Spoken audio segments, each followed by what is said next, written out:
what's behind the Sacramento shooting suspect who's released early recently, District Attorney Anne Marie Schubert breaks down the dire consequence of the early release system in California.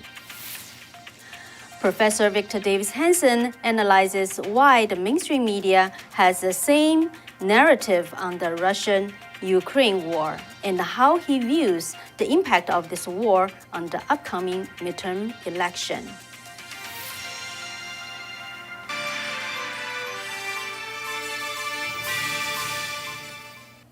Hello, everyone. Welcome to another episode of the Win Kathy Show. I'm your host, Kathy Zhang. So today it will only be myself with you. Wei just has tons of things to catch up, but I will bring you two very important and interesting topics in this episode. So one is, as you probably expect, that but the part two of Professor Victor Davis Hanson's interview.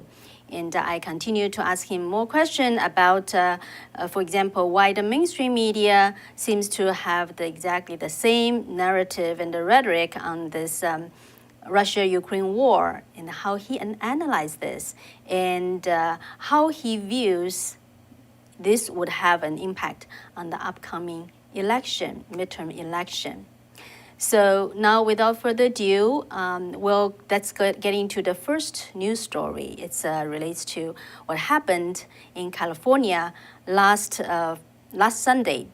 As you're probably aware, in the capital of California, Sacramento, in the early morning of last Sunday, April 3rd, a mass shooting happened.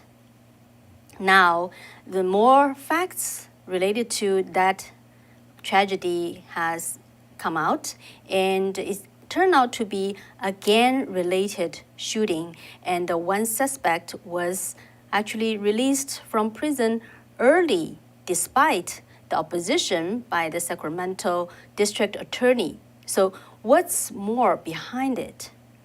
The Sacramento District Attorney Anne Marie Schubert will tell us more. I had an interview with her earlier today.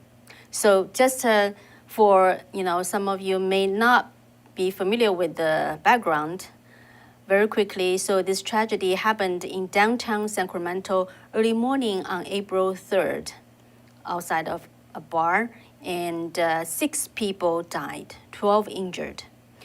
According to the Sacramento police, now they identified that 5 suspects involved in this shooting, and they defined this actually as a gang-related shooting, not as most of the media reported as a mass shooting. They said that there were exchange of gunfires between gang groups, and so far 3 suspects have been arrested. 2 of them are brothers, 27-year-old Smiley Martin and 26-year-old Dandria Martin. Both of them were released early from prison in the last 2 years. One of them, the older brother Smiley, has just recently gotten out of prison in February after serving less than half of his sentence. He was sentenced to 10 years for domestic violence and assault with a great bodily injury, and only served just over 4 years when he was released.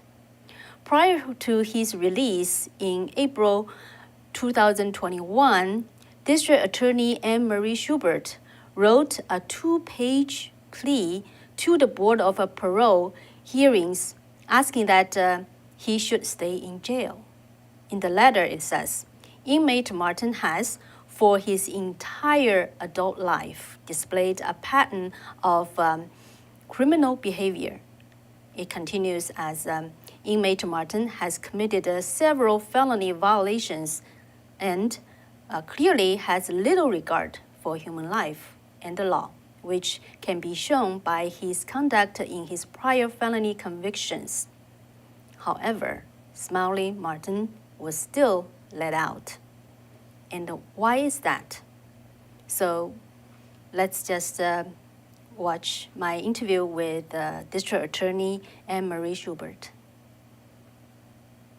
I came into office in 2015, and when the Department of Corrections started releasing people early, really after serving, a fraction of their sentence, we started publicly opposing those releases, and we would sign letters, not all of them, but many of them that we felt are too dangerous to release. So we would write letters, and then we started posting those on our website, almost 7 years ago now, because we want the public to understand the dangerousness of some of these policies. And early release has been something that many DAs across California have been very vocal about for a very long time, because we recognize the dangerousness of when you're not holding people fully accountable and when you're releasing them before they're actually adequately rehabilitated. That creates a dangerous recipe for public safety.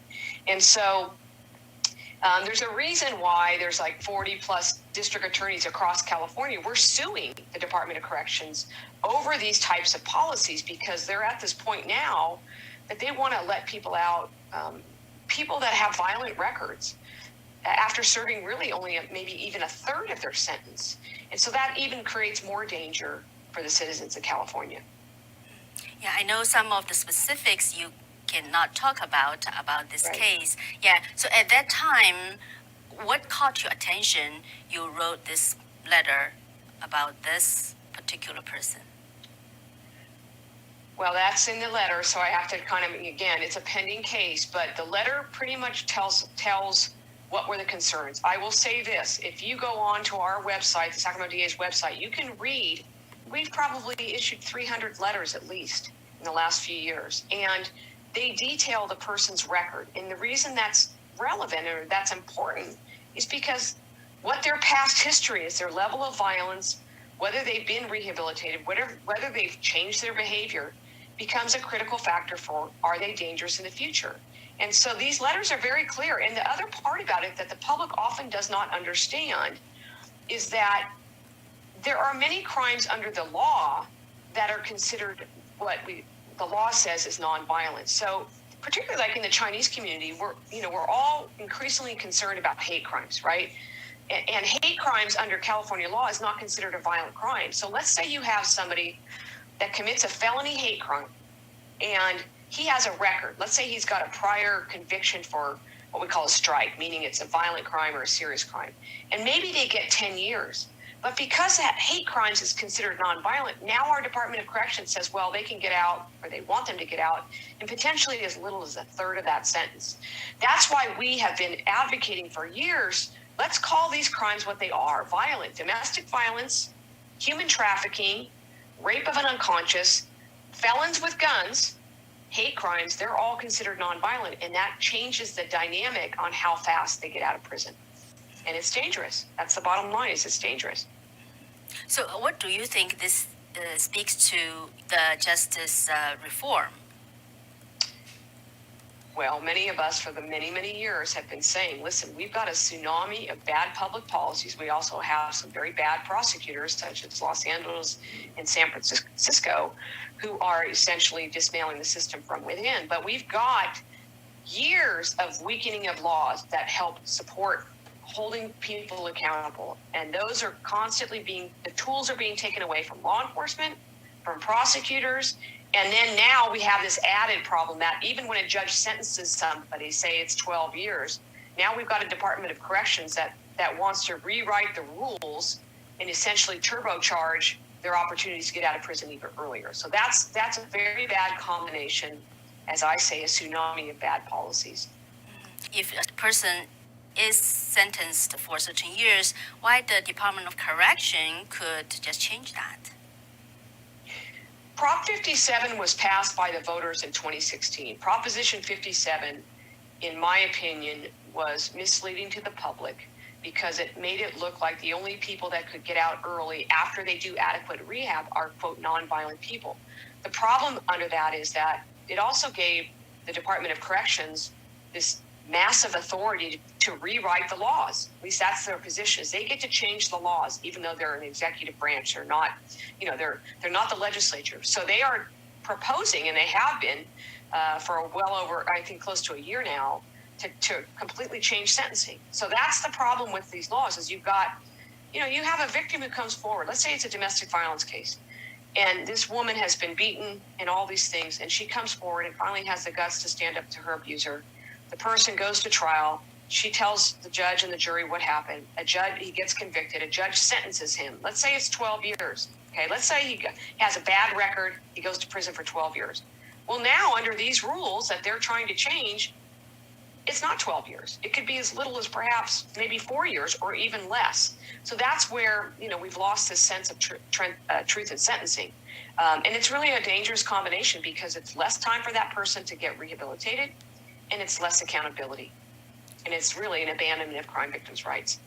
Wow, so that's included in Proposition 57. I don't think Correct. a lot of the general public knows that, the California They don't voters. understand. It's kind of, you're 100% right, Kathy. I'm sorry to interrupt you, but 57 was written so articulately and artfully to try to essentially get people to vote for it. And that's what happened, is because we all say, oh yeah, let's get help to people that are, quote, nonviolent. But what people don't understand is that it's the current crime that they're looking at. They're not looking at the fact that the guy has a record of 15 years of in and out of jail and various different types of crime, including violent crime. So it's misleading to the public, and more importantly is that it's very dangerous for public safety. Wow, thank you, Anne-Marie, for explaining that to our audience. That's really, really, I think, a lesson for the California voters. Absolutely. And that's, we've been trying to sound the alarm for many years. I mean, many voters are now kind of becoming aware of Proposition 47, which really decriminalized theft and drugs. And we're kind of seeing the consequences of that law in the communities across California. But Prop 57 is perhaps just as dangerous because we're talking about people that go to prison for crime. And now we're just going to open up the prison doors and let thousands of them out. And this is really implicating potentially 70-something thousand inmates that they're going to get these what we call turbocharged credits. Now, yeah, in regards to this, it's actually a gang violence and involves gun shooting. But when the incidents just happened, and most of the media just characterized as a mass shooting, and also a lot of discussion is again about gun control. So, what's your take on that? My take in general, again, without talking about the specifics of this case, is that many of us in law enforcement for a very long time have been essentially screaming about the number of illegal guns in our communities. And what I mean by that is we have a lot of felons, convicted felons, or people that are prohibited from having guns that are, running around with weapons. And that's a dangerous thing. And under the law, again, felons with guns is considered nonviolent. It's almost like an oxymoron because they're a convicted felon and now they have a gun. So that means that you can get out, again, if you're convicted of that type of crime, you can get out, under these grossly reduced sentences. But for those of us in law enforcement, we've been talking about, you can have all the gun laws, that you have. This is a crime control issue. We have to control crime, and that means we have to fund law enforcement. We have to give them the tools they need to go out and proactively take these weapons off the streets, out of the hands of felons and what we call prohibited persons. And then if we catch them and we prosecute them, we have to have the tools to not only hold them accountable, but to prevent them from getting out of prison or jail at this really reduced sentence that they're trying to give. Yeah, because California has probably the most gun control laws compared to any other states. They have the strictest gun control laws. There's no dispute about that. And people want to talk about gun control, but this is a crime control issue. This is about felons and prohibited people. And let's not forget that, when COVID hit, we flooded the streets with $30 billion or so of EDD money that went into the hands of criminals. And there's no, you can't say there's not a correlation. When you flood our communities with billions of dollars put into the hands of criminals, bad things are going to happen. And I don't think there's any Can you elaborate that? Yeah. So when COVID hit, the DAs, including myself, kind of exposed this massive EDD fraud. So it became so easy for people to rip off the system and take the money out of the legitimate folks that desperately needed it. So upwards of $30 billion was stolen out of the EDD system and given to people that were not entitled to that. I don't think it's any. I think there's a correlation by the fact that we're seeing a flood of illegal guns in our communities in the hands of criminals. I think there's a correlation between that, EDD fraud, drugs, human trafficking. So when you talk to law enforcement, you often see when they make arrests or they make car stops, you're seeing a combination of illegal guns, EDD fraud, and drugs, illegal drugs. Fentanyl is one of them. I think people are very aware of fentanyl.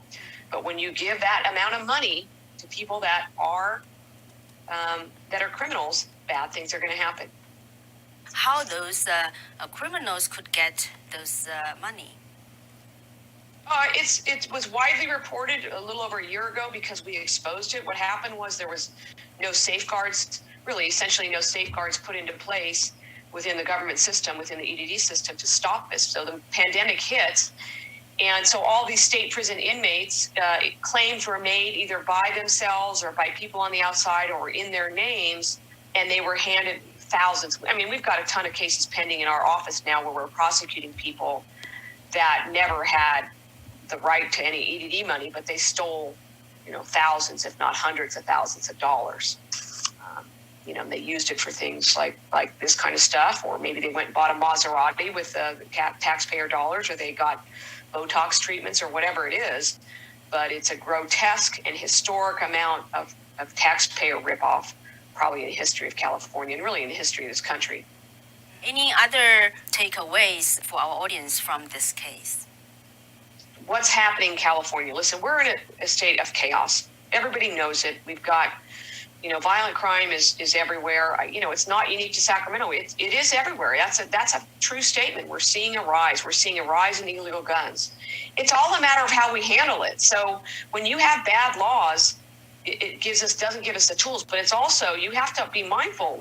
People will tell me, I'm a prosecutor who's going to use the tools I have to hold people accountable. I'm not the type of prosecutor like George Gascon or Chesa Bodine who's going to do everything I can to go soft on crime. I'm going to use those tools that I can to hold people accountable. And when you have rogue prosecutors such as Gascon and Bodine, that's even an added addition to this tsunami of what I would call pro-criminal policies. Yeah, you hit one point. The California legislatures they are making more and more laws, including, Yes. People already know about the Proposition 47, now, the 57, it's even more. Correct. Yeah, but, for everyday Californian, how would they catch up with all those new laws? Well, it's hard for anybody, even for me, because I'm in the business. I've been in the business 31 years. The volume of these bills that are trying to essentially dismantle and weaken accountability is so enormous. It's, we're trying to do our day job of prosecuting crime or being in our community trying to prevent crime. But to try to actually review all these bills is even an added burden. So the voters of California, what I would say is understand who your elected officials are and understand what is their voting record. So like for me, I'm running for Attorney General because I love this state and I believe in balance and accountability. But we're not there. We are in a state of chaos. And if you think that the way we're headed in California is a good way, then you need to educate yourself on what's really happening. I don't mean that to be kind of, just out there. I'm just saying it, but because our current Attorney General is the same fabric of George Gascon and Chesa Bodine. And that's why it's critically important that people understand you got to look at people. What are their records, their voting records? What have they done? Do they just talk, or do they really actually back up what they're saying? Because for me, you can look at my record. I back up what I say. But for other folks, talk is cheap oftentimes, and it can also be very dangerous. Yeah, I think, not a lot of people know that your office, DA office, you actually put out those letters about those early Yes. release. So I think people will start to pay attention now. Yeah, that hopefully that's what happens. A lot of times people if you're just living your life in California, raising your families, getting them to school, whatever you do, and going to work, and if you're not impacted by public safety, then you're just living your life. But once people start being impacted by public safety, then they're like, well, how can this happen? How can this happen? And that's when people start to realize. But I think now, I definitely think California voters are realizing, not just because of the violent crime and the guns, but also, we're seeing these viral videos. I mean, look what's happening to the Asian community of violent crimes and hate crimes and all those things, robberies and all that. We see that across California. We're seeing these follow home robberies. We're seeing people, breaking into homes, and that's all being put out there in the social media world. And that's, while it's scary, but it is a reality that clearly these policies are not working. Yeah, I think people are realizing that because the most recent Bay Area Council survey shows that more than 65% of people in California think it's going to the wrong direction. Well, it is. The pendulum swung too far, and we need to restore sanity to California. And, that's why I'm running for AG. Listen, I'm not a politician. I'm just a prosecutor who's done this job for a very long time now. I do know what I'm doing. I'm not crazy. I definitely believe in accountability and rehabilitation, but we have lost any sense of that balance. All right. So that's the Sacramento District Attorney Anne Marie Schubert. How do you think what we just discussed? The so-called turbocharge credit she referred to was it's an early release system that the California Department of Corrections and Rehabilitation have been pushing for the inmates can get good behavior credit to reduce sentences. Back in May of 2021, the Department of Correction gave higher credits through an emergency order to meet, they quote, as the direction outlined in the Governor Newsom's budget summary. So how they increase the credit. For example, the violent offenders had their conduct credit increase from 20% to 33%. People convicted of non-violent crimes, even if it's their second conviction, could have their good conduct credit increase from 50% to 60%. What does that mean? That means their sentence will reduce by that kind of percentage. So, in wake of this Sacramento shooting and how Smiley Martin was released, nonetheless, even though the DA opposed strongly. So Sacramento Mayor Darren Steinberg, who's a progressive Democrat who formerly led the state Senate, was among those who were upset after learning of Martin's record. And he said at the event where officials requested more than $3 billion from the state to expand crime prevention program. He said, if people have a history of committing violent acts and they have not shown a propensity or willingness to change, I don't think they should be out on the street. And Republican State Senator Jim Nelson, he's an opponent of early release. He once headed the state's parole board. So what he revealed was that the good time credits are generally awarded automatically without inmates having to do anything to earn them. He said it gives them enormous opportunity to free up beds. So that's about the early release system. And now the Department of Correction is looking to make that change permanent. That's what the District Attorney Schubert was mentioning, why she and 43 other district attorneys in California filed a lawsuit challenging this change because, they said that this can affect 76,000 violent and serious offenders. And if you are in California, among our audience, you should pay attention. The Department of Correction and Rehabilitation is hearing out public comments through April 13th, next week. So if you feel it's necessary for you to weigh in about this proposed change, you can email or mail to them, and they will have a teleconference hearing in which individuals can make comments. They have not selected a date for the hearing yet, but they will post more detail on their website, which we can post, after this program.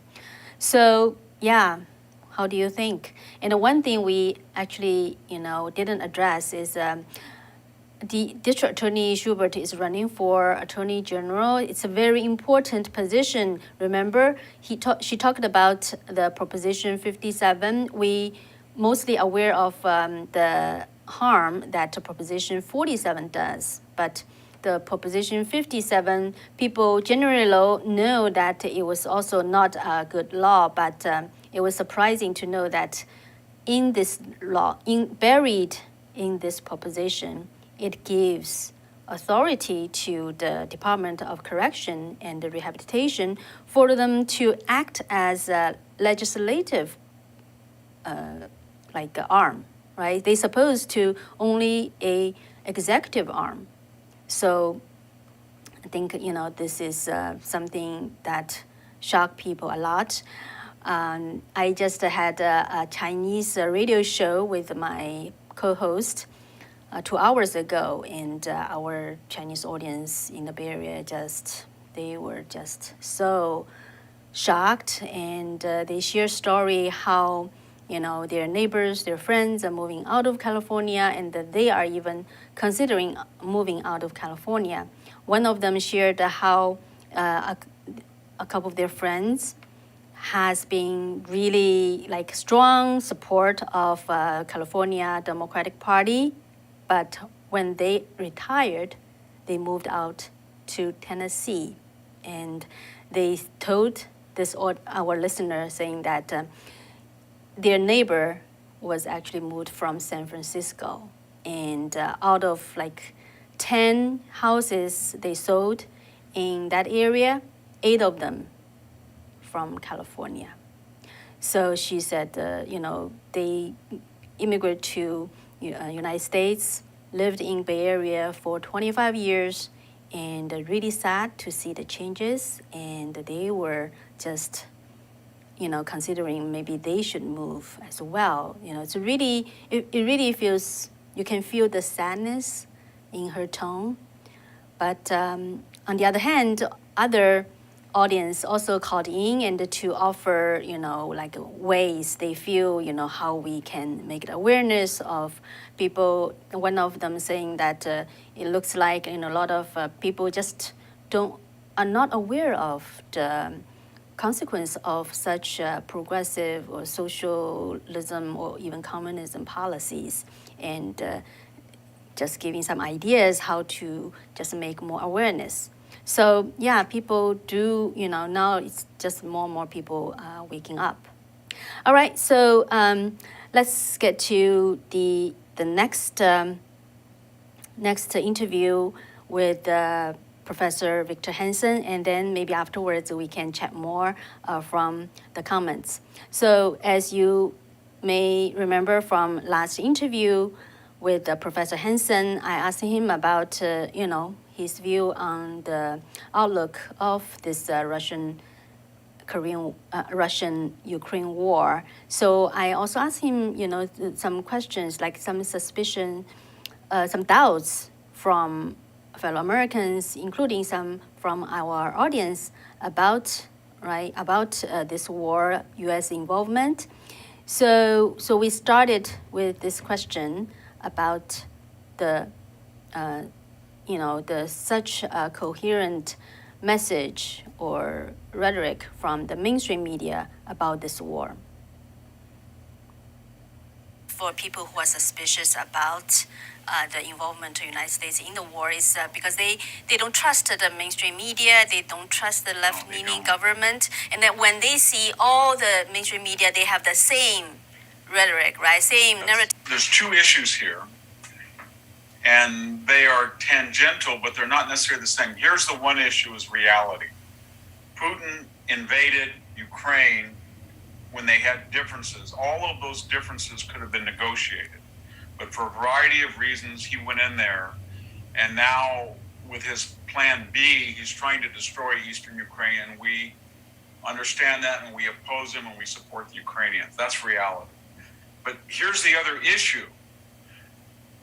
Superimposed on that reality is the Biden administration. They are looking at that reality, and they are saying to themselves, we are unpopular because we destroyed energy independence. We destroyed the southern border. We incited racial animosity. We were humiliated in Afghanistan.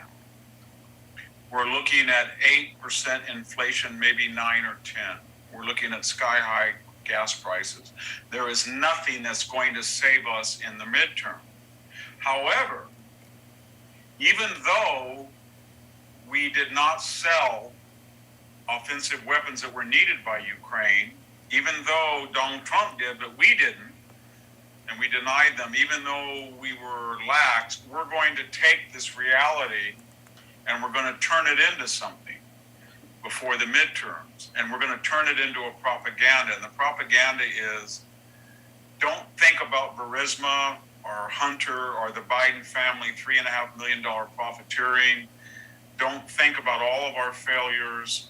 Just think about Joe Biden supports what 70% of the people do. And to the degree that we have higher gas prices or higher inflation, it's because of Vladimir Putin, not us. He's the one that raised gas prices. He's the one that made inflation. And he's the one attacking our friends Ukraine. And they're noble Churchillian leaders there, and it's a cut and dries. And so they're manipulating or warping that reality. And the left now is kind of trying to take credit for arming the Ukrainians, saving the Ukrainians, to demonize Putin. But so conservatives are in a difficult position. They want Ukraine to win. They feel Putin was aggressive.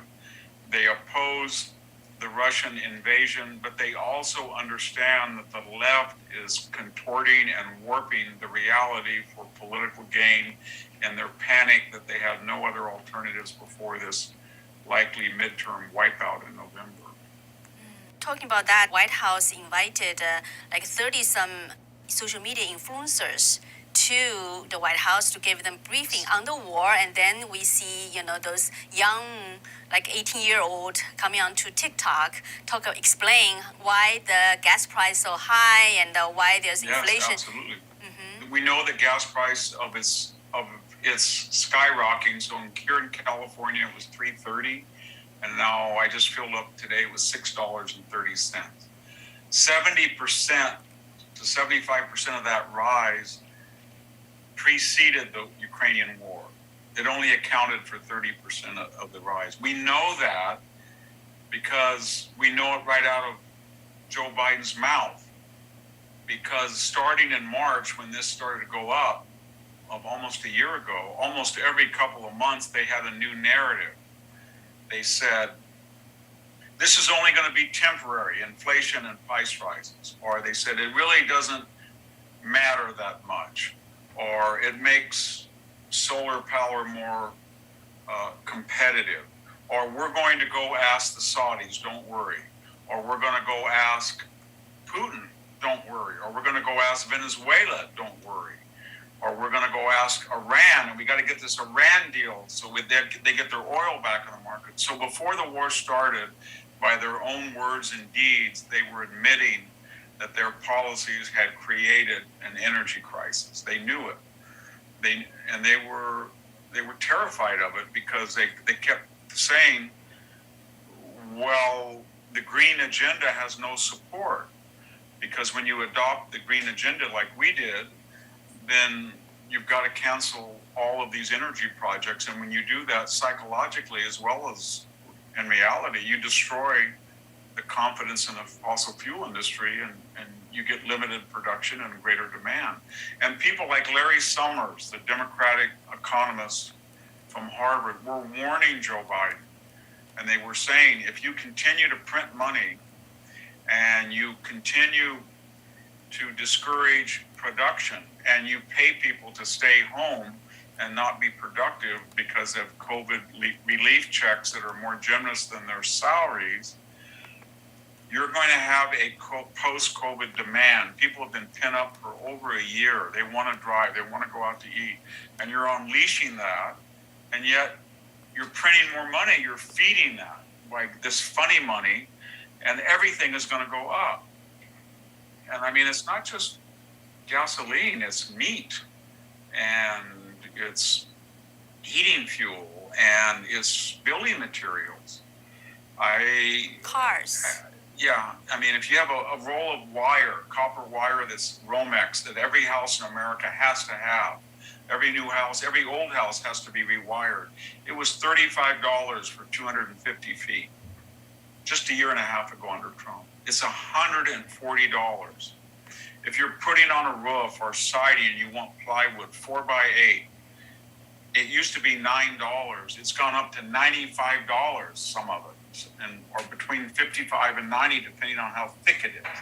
So we're not just talking about the 8% official rate. When you look at the inflation rate on all the things that matter, and that's gas, that's food, that's building materials, they're out of sight. And it was self-induced. It was created by the Biden administration. And also, it's noteworthy that he invited a lot of the influencers on the TikTok. But TikTok, we all know who's behind it. Trump ordered to ban it, but once Biden's in office, he actually revoked the executive order. Now he's using those influencers on TikTok. What do you think is the impact?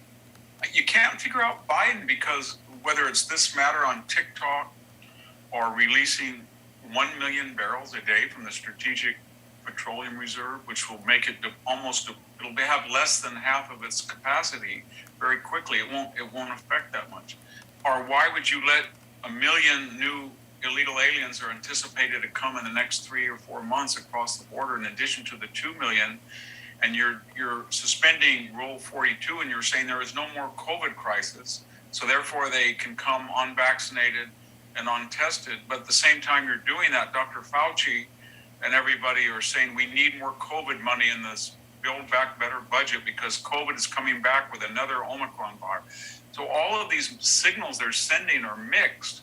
And why are they mixed? Because the President of the United States is not cognitively up to the job. So he has people come in with agendas, and you come into Joe Biden and you say, I want to open up the border. Okay, go ahead and do it.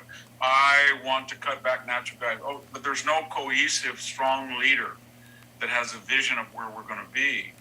And so we don't know who these people are that are running the United States. People suggest, well, it's the Bernie Sanders crowd. It's the Elizabeth Warren crowd. It's the squad. It's Nancy Pelosi and Chuck Schumer of the left. Or it's the Obamas in absentia. But whoever all of these people are, we do know one thing: they're very far left. And they are controlling the president. And he either is himself senile, or he's not very bright, he's incompetent, or he's cruel, he's mean-spirited, he wants people to suffer, he doesn't care. But never in our history have we seen anybody who just deliberately destroyed the border, deliberately destroyed the American presence in Afghanistan, deliberately allowed the Taliban to have $80 billion of very sophisticated weapons, deliberately stirred up racial animosity, deliberately printed money and kept interest rates low at a time of increased demand, and deliberately fueled inflation. It's hard, it's so crazy, they're not mutually exclusive. You can say that he's incompetent, you can say that he's not all there, and you can say that he's mean-spirited, and together that explains these disasters. But we've never had somebody who took a wonderful economy and in 14 months utterly annihilated it. You mentioned how, the Biden administration, maybe the Democratic Party, tried to use this war to deviate attention, right? So to Yes. speak. So would that work for the midterm? How do you think?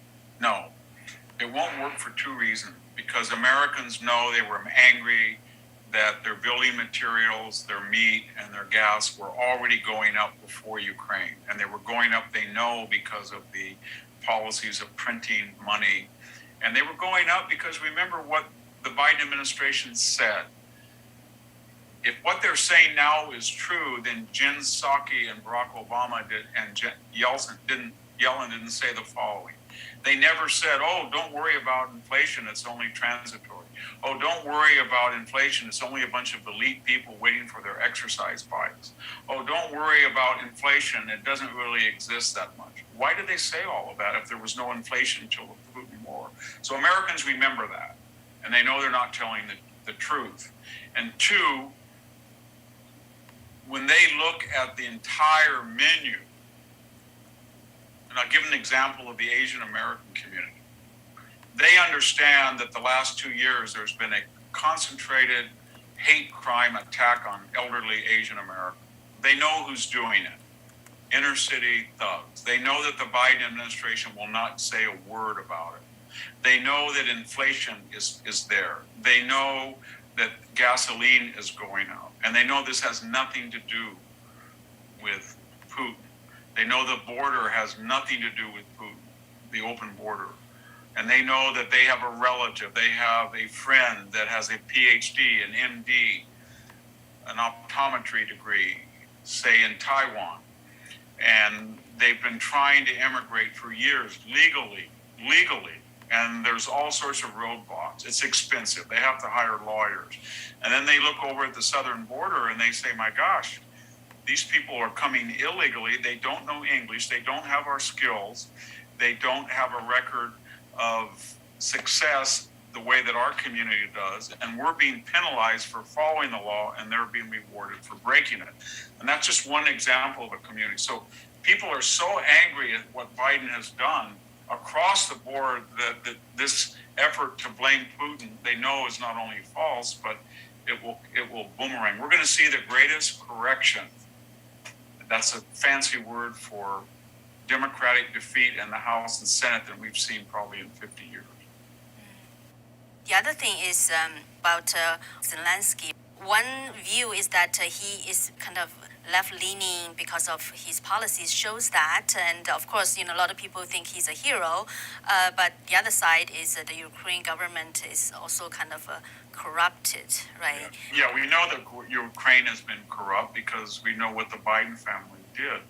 I mean, if we were an honest country, right now somebody would say to Hunter Biden, would you please give back to the poor Ukrainian people the $3.5 million you skimmed off the top for doing nothing but using your father's vice presidency to leverage influence for Ukraine, and that would feed all the poor orphans in Ukraine. So we know they're corrupt. But Zelensky, because remember the Biden administration the first week said, we got to get him out of here. And he got mad. And I mean, they wanted to airlift him out and give up. And he said, I don't need a ride. I need help, meaning weapons. So he's been very courageous, and we all admire him. The only problem that I see that he's having, he thinks that the West and the U.S. interests are identical to Ukraine's, and they're parallel, but they're not the same. So he has to be very careful when we're finally flooding his country with weapons, and he shakes his finger and says, you have to get pilots in for a no-fly zone. You have to. Well, what he's doing is saying, you have to risk a nuclear war and have San Francisco, Portland, Seattle, and Los Angeles all possibly wiped out for my country. And Americans are not going to go that far. They're saying, wait a minute, you have long-standing differences with Russia. Your policies, your corruption, your inability to arm, and your inability to deter got you in the situation that you're in. We want to help you. but don't lecture us that you control American foreign policy. You don't. And when he goes after Israel, that's a good example, because he said to the Israeli government that did condemn Russia in the General Assembly, but did not sanction them. He said, you people should be ashamed of yourself. During World War II, we helped the Jews in Ukraine. Well, first of all, 500,000 Ukrainians did die, but many of them were fighting on the German side and on the Western Front, and many of them helped kill Jews.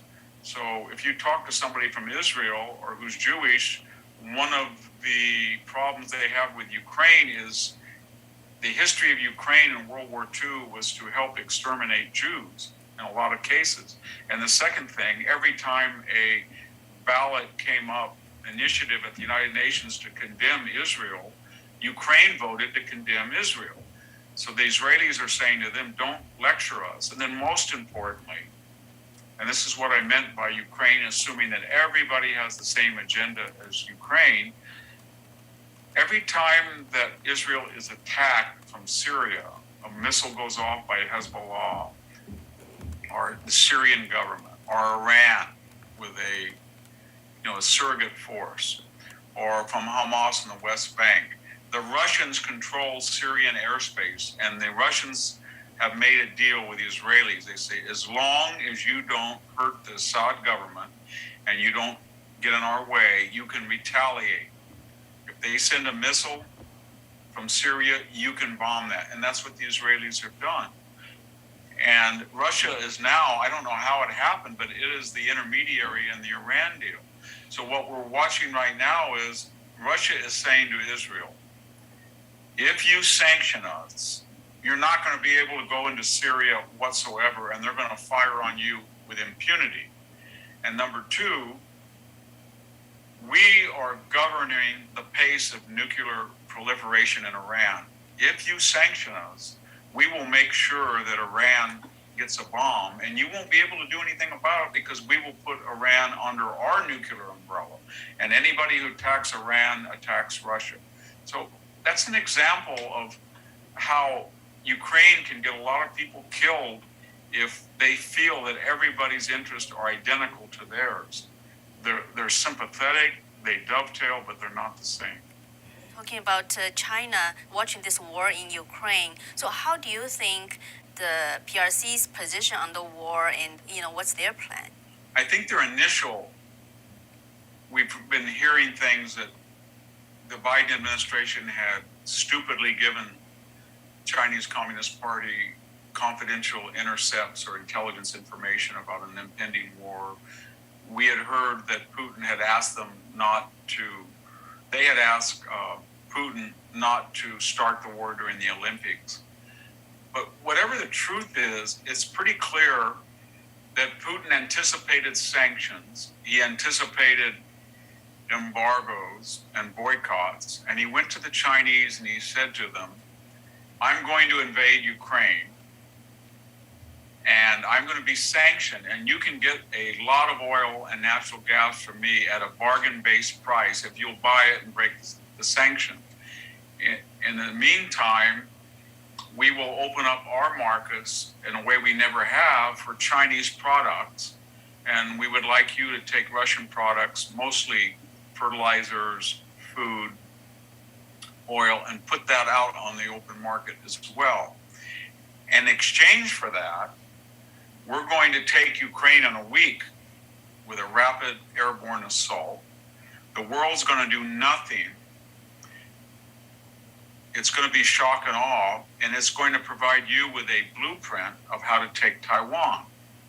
And the Chinese bought into that, of course. So they're going to make money on the cheap oil. They liked the idea that they were the distributor of commerce in and out of Russia. And they liked the idea that the world would de facto say nothing about violating the borders of a sovereign country in the way that they were going to do it with Taiwan. But as the war goes on, and the week ending didn't happen, and we're now getting near 6 weeks, the Chinese, being very pragmatic, they're not communist ideologues as much as power-hungry realists. They're saying to themselves, well, wait a minute, what if the Taiwanese, 26, 27 million of them, fought like the Ukrainians did?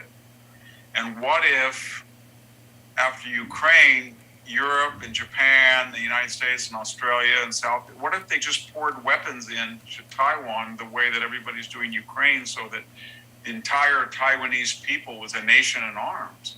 And on every block, a guy had a stinger, and around every little business, the mom and pop store pulled out a javelin missile on behind the counter. And what if these sanctions that are hurting Russia, they applied them to us? And so for the Chinese, they're in a state of pause and reflection. There's no morality involved in it. They want to destroy Taiwan. And then there's some Chinese leaders that obviously are thinking, okay, well, maybe plan A didn't work with the Russians, and that means our plan A wouldn't work either. And maybe we couldn't, maybe the Taiwanese will be armed and they will fight. But let's just hold on a minute and look at plan B. Now Putin is destroying the eastern part of Ukraine and nobody's doing anything about it. So maybe instead of, taking Taiwan, we could destroy it. We could just say, you know what, they've been aggressive, and we could bomb them and take out their flour plants and their major chip industries, airfields, and say, you know what, we'll just leave it a mess like Ukraine. So they're looking at alternatives and strategies, but they are looking at Ukraine to see how Putin does and how the world reacts to it. Yellen in the hearing said that if Chinese government does invade Taiwan, U.S. will just apply all the sanction tools on it. So how do you think? Yeah, I think that'll be very difficult. Why? Because if the sanctions are leaking now, and Russia has 140 million people and a GDP smaller than South Korea, what would the sanctions do to a country of 1.4 billion that has 70% already of the US GDP? It's huge. And so the question is, the only thing that I can see that's optimistic is they only produce about 5 or 6 million barrels, and they consume more than we do. So if Russia was on board in the Middle East and us, then they would run out of fuel very quickly if that happened. The other problem is there's not a lot of Americans that have joint ventures in Russia that they find lucrative.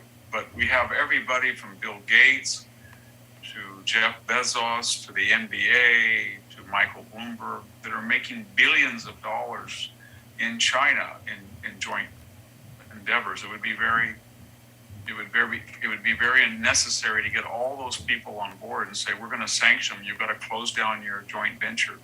You've got to close down your markets. We would have to tell all of the universities, many of them who overcharge by about 10% tuition room and board for Chinese foreign students, we're going to have to say, you know what, all 380,000 students are going to have to go back to China because their government invaded Taiwan.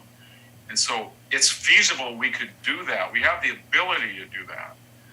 And then we'd have to take a hit in rising inflation because so many of our essentials are made in China. But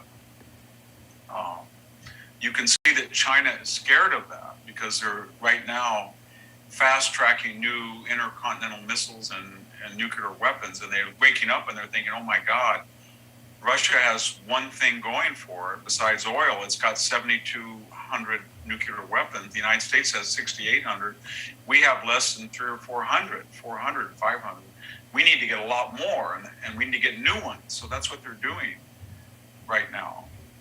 So they're trying to process all of these various inputs and see, again, it's not a question of is it right or wrong to invade Taiwan in their way of thinking. It's we're going to invade Taiwan. We just want to find when and how it's the best way and the least damage to us. All right. So yeah, that's Professor Hanson's second part of the interview. So first of all, would like to thank Larry Hank. Thank you so much for your support, for your donation. And probably I won't be able to go through all the comments. Maybe just read a couple of them. Lone Wolf said, did you know police in California are not allowed to call gang members gang members? The terminology is disallowed. And they cannot track that either. Law prohibits a database of gang members. And I just learned that the California legislatures already proposed, it's a different issue, but they are proposing a new bill to have illegals to become California police. Okay, and Vape King CCP days are numbered. Hide and watch. Yeah, so that's it's not our topic today, but that's a lot of people would agree with that. We can talk about that more later. And Joe Michael said California is passing more bills to take more rights away. Yes, we talked about that last week. The 10 bills they are trying to push.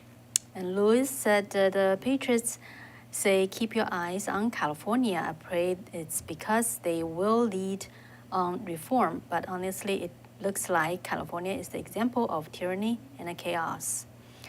Yeah, so actually, earlier today, I was talking to a group of Bay Area people, Californians, and it's very encouraging.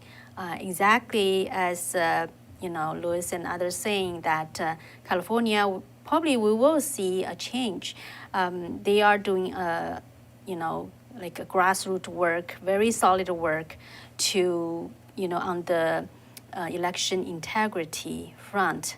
I plan to invite them to our show and share with you more later. And Louis continues said that Californians have faith, but be active in voting and politics. Get off the bench, stand up to the left, and they're bullying, and do your part to open eyes. The rest of America is watching and praying for you. Thank you. And that's exactly, I think it is happening. Lone Wolf said, please ask, I think you refer to Professor Hanson, how does the public fight sociopathic leadership? I will keep that in my notebook for the next interview. And Louis shared his experience with SafeChat, and he's been posting pictures and chat with replies to the person. And Louis said there are a lot of bots on the SafeChat, and really, you guys have better interaction and conversation. That's great. Yeah, so if you have not yet get on to SafeChat, I know if you are new to SafeChat, you may have concerns, but ask Louis. And so it is very, at least it won't censor anything. Yeah, it won't censor your speech, whatever you post. So, and by the way, talking about California and the SafeChat, there will be a large event, a rally and a gathering in downtown Los Angeles.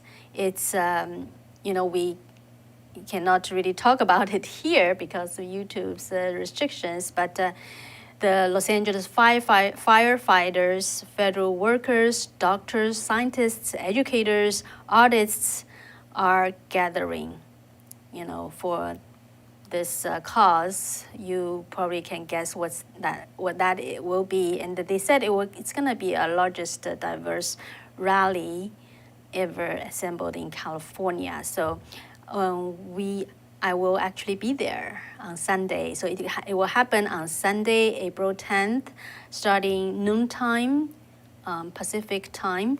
And we will have live streaming on the SafeChat channel. So if you would like to watch it, have not yet registered on the SafeChat, just go ahead, register it. It won't collect any information from you. You only need an email, but it won't be collected, okay? And so that's what's gonna happen. and during the weekend on Sunday. Again, it's 12 noon on the April 10th. And Joe asked, is Sound of Hope on Rumble or Odyssey? Yes, we are on Rumble. So we posted our Rumble channel, and if you have not yet subscribed to it, please. And we have not really done a lot on Rumble, but we generally post our shows on Rumble channel, and we might, try to do more later. And another thing is, we do have the podcast if we would like to listen, and it's also in the description of our show. And then before we finish, thank you, Louis, for reminding. So if you have not hit the like, please hit the like, for the algorithm, right? And let's see, any others? Since I don't think anyone would expect a joke from me since Wei is not here, but we will have him make it up next week. All right. So, anything else? Mark said, Wei miss Wei. Yes, but he will be back. And Louis said, when Wei is absent, we need to start getting a joke from Kathy. Well, I did try it a couple of times back, quite a few months ago when Wei wasn't here. Sorry, today I wasn't prepared, so I will try next time. All right. So I think that's all for today. Really appreciate you guys with me for this entire show. And please hit the like, pass on the video to people you know. So take care. We'll see you maybe Sunday. And good night. Bye-bye.